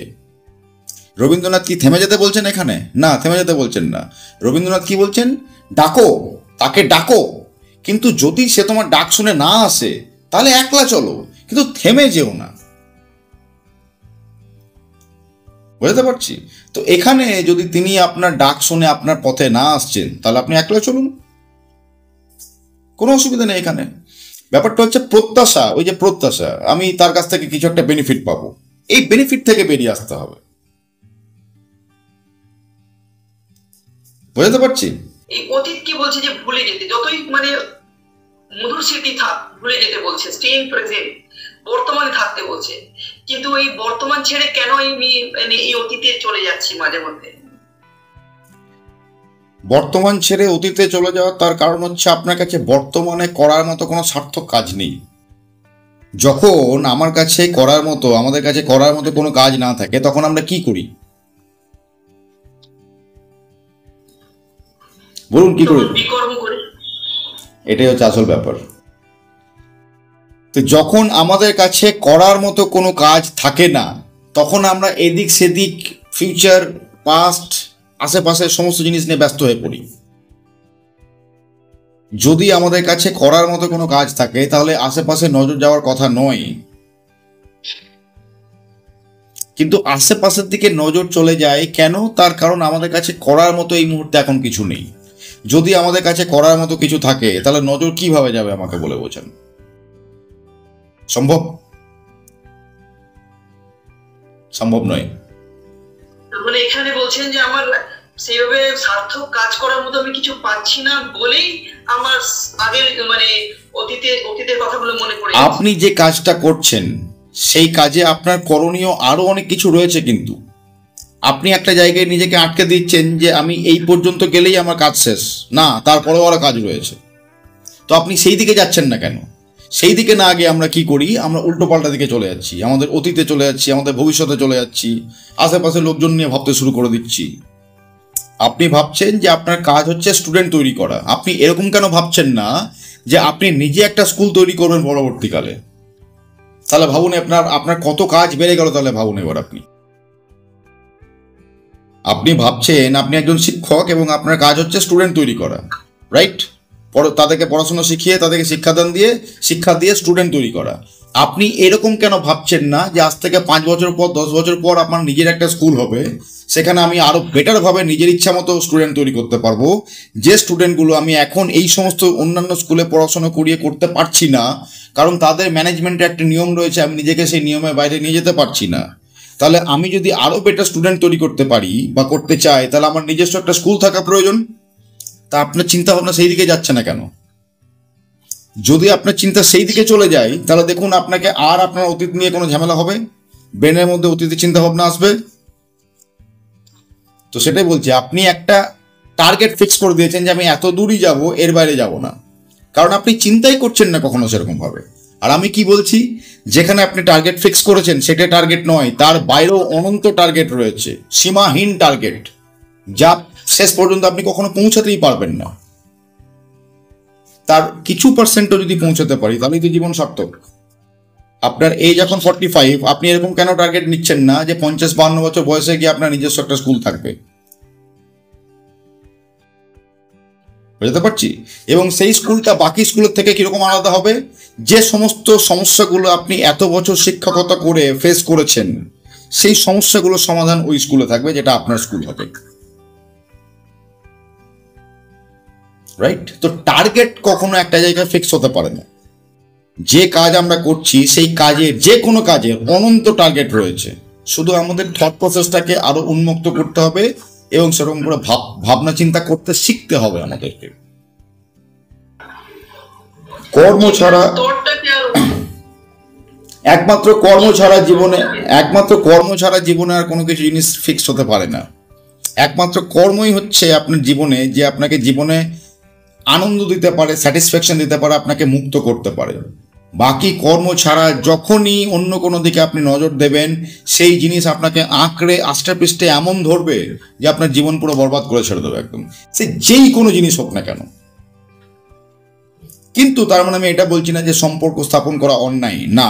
সেই সম্পর্ক যদি আপনাকে আপনার টার্গেটের দিকে, আপনার জীবনের লক্ষ্যের মাত্রার দিকে এগিয়ে দিচ্ছে, তাহলে সেই সম্পর্ক আপনার কাছে আশীর্বাদ, নইলে সেই সম্পর্ক আপনার কাছে অভিশাপ। শুধু আপনার জন্য নয়, এটা আমার জন্য, এটা প্রত্যেক মানুষের জন্য।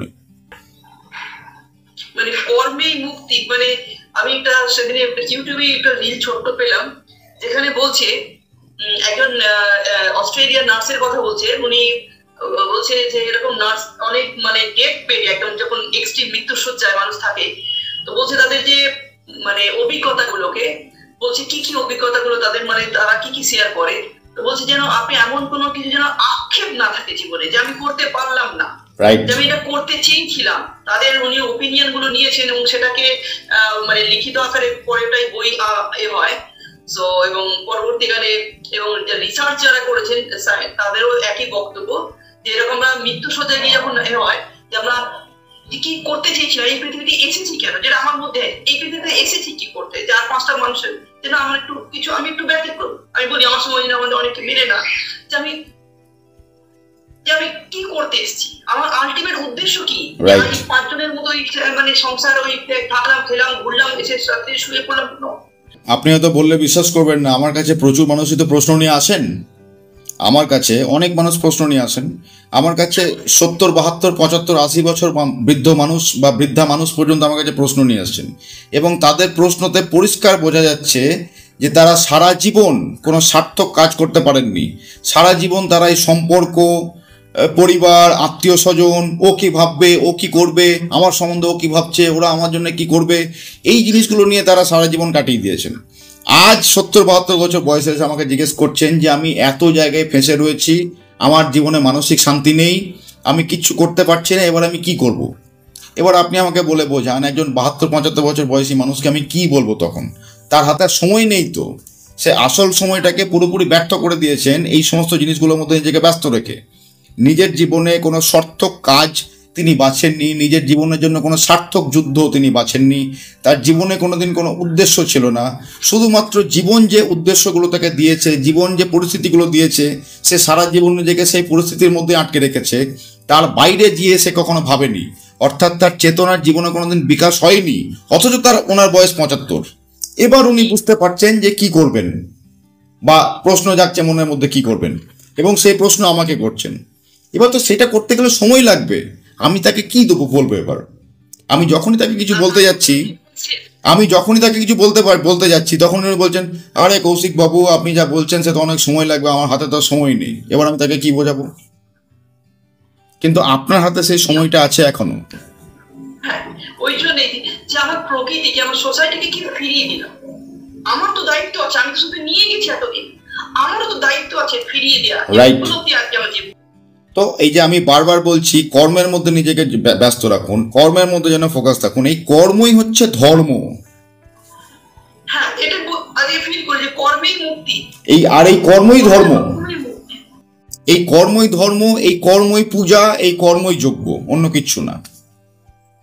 তো যত আপনার জীবনে আধ্যাত্মিকতা রয়েছে, যত পূজা পার্বণ রয়েছে, রাইট, যত যজ্ঞ রয়েছে, এই সমস্ত কিছু হচ্ছে আপনার কর্ম, আর কিচ্ছু না, নাথিং।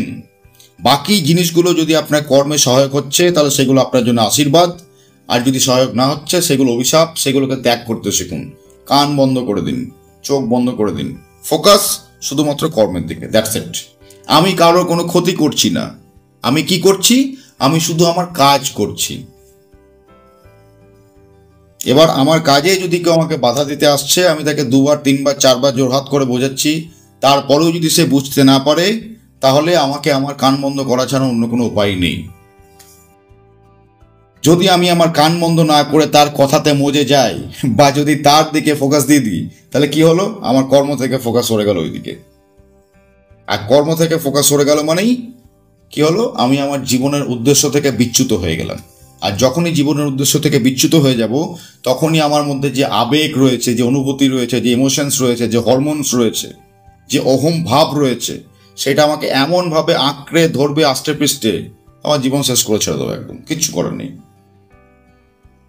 বোঝাতে পারছি? এটাই হচ্ছে জীবনের মূল ধর্ম, আর কিচ্ছু না, দ্যাটস ইট। অতি সহজ যদি বুঝতে পারছেন।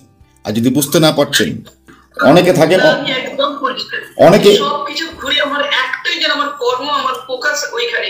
ফোকাস থেকে যখনই আমি সরবো, তখনই আমার এই জিনিসগুলো, পারিপার্শ্বিক বিষয়গুলো আমার অ্যাক্টিভ হবে, একাকিত্ব এগুলো।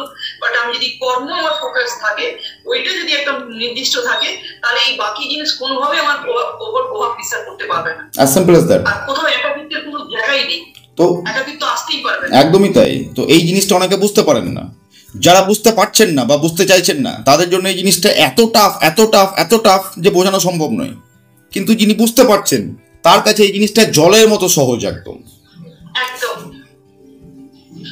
এর বাকি আমি এত প্রশ্ন লিখেছিলাম, সব প্রশ্নের উত্তর এখানে। আমার হেলথ বলুন, সব অটোমেটিক ইমপ্রুভ হবে। আজ আমি একটাই প্রশ্নের উত্তর দিই, যত প্রশ্নের উত্তর একই জায়গায়, দেখুন এর সমাধান একই জায়গায় দাঁড়িয়ে আছে। দেখুন, আধ্যাত্মিকতা কোনো বিশাল জিনিস নয়, কোনো কঠিন জিনিস নয়। আধ্যাত্মিকতা হচ্ছে প্রচন্ড সহজ সরল রাস্তা, একটা অতি সহজ সরল রাস্তা।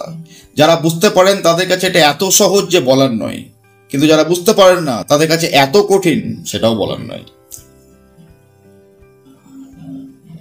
সব আমি প্রায় ধরুন গোটা 15 প্রশ্ন লিখেছিলাম, সব প্রশ্নের উত্তর আমি একদম নিখুঁত জলের মতোই আমি পেয়ে গেছি। তো শুধুমাত্র ফোকাস কর্মের দিকে রাখুন, আর কিচ্ছু না, দ্যাটস ইট। যদি আপনার ফোকাস কর্মের দিকে থাকে, দেখবেন সমস্ত জিনিস অটোমেটিকলি ঠিক হয়ে গেছে। কিন্তু আপনার ফোকাস যদি সব দিকে থাকে, তাহলে দেখবেন কোনো কিছু ঠিক হচ্ছে না, কর্মও ঠিক হচ্ছে না, আপনি নিজেও ভুলভাল দিকে চলে যাচ্ছেন। এটাই হচ্ছে একমাত্র রাস্তা, আর কিচ্ছু করার নেই। লাস্ট একটি প্রশ্ন করব? অবশ্যই। আপনি কি মানে কখনো আপনার ফিজিক্যালি আমার চেম্বারে ভিজিট করেন? না, এখনো পর্যন্ত আমি আমার চেম্বার ফিজিক্যালি ভিজিট স্টার্ট করিনি, তবে ফিউচারে করার ইচ্ছা আছে। যদি কখনো করি, আমার চ্যানেলের মাধ্যমে এরকম করে আমি জানিয়ে দেবো সবাইকে। যদি কখনো করি, অবশ্যই আমি আমার চ্যানেলে অ্যানাউন্স করে দেবো। বাট এখনো পর্যন্ত আমি শুরু করিনি। আচ্ছা আচ্ছা। এখনো পর্যন্ত আমার সঙ্গে কথা বলা যেতে পারে এরকম ভাবে, ভার্চুয়ালি, মানে ভিডিও কলের মাধ্যমে। এবং আমার মনে হয় এটা সব থেকে বেস্ট অপশন। আপনাকে কোথাও যেতে হচ্ছে না, আপনাকে সময় নষ্ট করতে হচ্ছে না, রাইট? আপনি আমার সঙ্গে সামনাসামনি কথা বলতে পারছেন, আপনার যাবতীয় যা ডাউট হয়েছে ক্লিয়ার করতে পারছেন। সামনাসামনি বসে এই জিনিসটাই হবে যেটা এখানে করতে পারছেন, কোনো পার্থক্য নেই। হ্যাঁ, বাট এখানে একটা সমস্যা থাকে, ইন্টারনেট কানেক্টিভিটি যদি স্ট্রং না থাকে। যেমন আমার এখানে তো ব্রডব্যান্ড ওয়াইফাই কানেকশন রয়েছে, কিন্তু যিনি কথা বলছেন তার ওখানে যদি না থাকে, বা তার ওখানে যদি ইন্টারনেট কানেক্টিভিটি স্ট্রং না হয়, তখন সমস্যা হতে পারে, রাইট? তো সেটার জন্য আমার প্ল্যান রয়েছে পরবর্তীকালে এরকম কিছু একটা চেম্বার করা। কিন্তু চেম্বার হলো লিমিটেড জায়গাতে হবে। ধরুন আমি কলকাতায় কোনো একটা জায়গাতে চেম্বার করে বসলাম, তো নর্থ বেঙ্গল থেকে উনি কি আসতে পারবেন আমার সঙ্গে দেখা করার জন্য? উনি তো সেই ভিডিও কলে আমার সঙ্গে কথা বলবেন। মানে আমি যে লোকেশনে করব, রাইট? তো আমি তো যদি ফিজিক্যালি রাইট, তো ফিজিক্যালি করলে কি হবে, আমি যে জায়গাতে করছি সেই জায়গার আশেপাশের লোকজনরা সুবিধা পাবেন, বাকি সব জায়গা পাবেন না। তো যার জন্য আমার মনে হয় এটা অনেক বেটার। তবে আমার ইচ্ছা রয়েছে পরবর্তীকালে কোথাও একটা করার, সেটা এখনো চিন্তা ভাবনা করিনি। যদি করি কখন আমি জানিয়ে দেবো এরকম ভাবে। Thank you. Thank you. যদি কখনো আশা করি হবে না, আপনার সঙ্গে যোগাযোগ থাকবে নিশ্চয়ই। আপনার চ্যানেলটা আমি ফলো করি, আর নিশ্চয়ই ভবিষ্যতে আবার যদি কখনো বিশেষ প্রয়োজন হয় নিশ্চয়ই আপনার কাছে আবার আশা করি পাবো। অবশ্যই অবশ্যই, 100 বার 100 বার। Thank you very much. Thank you so much, thank you so much. আপনিও কি আপনার জীবনের সমস্যাগুলো দূর করার জন্য এরকম পার্সোনাল কনসালটেশন নিতে চান? হোয়াটসঅ্যাপে যোগাযোগ করুন এই নাম্বারে।